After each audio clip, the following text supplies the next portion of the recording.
are very challenging and turbulent times. The world is facing several crises. There's a crisis of geopolitics in Europe. There's a war going on for about a year. There is a challenge of food, fuel, fertilizer as a consequence of this war. And the post-COVID era has seen 200 million people going below poverty line. 100 million people have lost their jobs. There's a slowdown of growth. 1/3 of the world is under recession. There's a huge global debt crisis. 75 countries in the world are facing a debt crisis.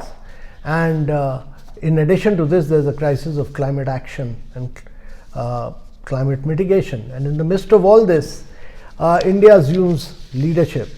We view every challenge as an opportunity.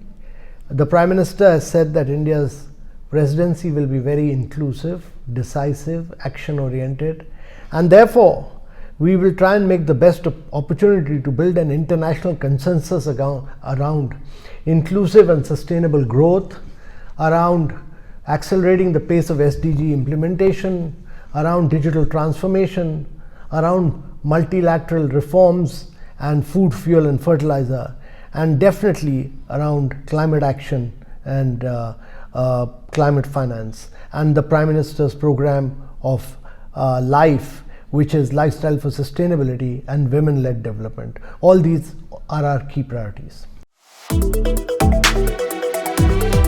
Now, India will play a key role because our belief is that we may have different geographical boundaries, we may have different ideologies, we may have different perspective, but eventually we are part of one large family, and there can be unity in diversity.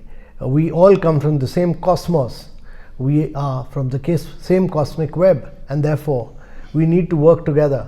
A COVID in one part of the world is a danger to other parts of the world. A poverty in one part of the world is a danger to other parts of the world. So all of us need to work together for the common good. Every region, every state will benefit. We are holding 215 events in 56 cities of India. Our objective is that every city should transform itself. Our objective is that every state must become easy and simple. Our objective is that every state must brand itself. Our objective is that every state must push its soft power in terms of culture, in terms of handloom, in terms of handicrafts. So all areas relating to growth, all areas relating to climate action, all areas relating to sustainability, and all areas relating to women will benefit from it. India has done very well. When we started Startup India movement in 2016, there were just 456 startups. Today we have 90,000 startups. We have 110 unicorns. So we will continue to give a major push to startups. We'll give a huge push to innovation. We'll give a huge push to ensuring that our digital public goods, the digital transformation that India has carried out, is spread across the world. This is a matter of time. We are still getting a lot of funds. We still get about 28 billion, which is a lot of money for startups. Startups will continue to grow, they'll continue to expand, they'll continue to attract capital as long as they work as good businesses. Important thing to realize is that there will be no easy money. Only the best of startups, the best of entrepreneurs, the best of startups which grow on to bring financial discipline will attract money. There will be no easy capital, it will be good capital, it will be good capital for those who are growing and progressing. But there's a huge boost because of India's digital public infrastructure, which has led to the digital public infrastructure has enabled us to move from digital payments to digital credit to digital, if you look at it, a lot of people have been doing credit on the basis of your history, payment history, and from payment we led to credit, credit led to wealth management.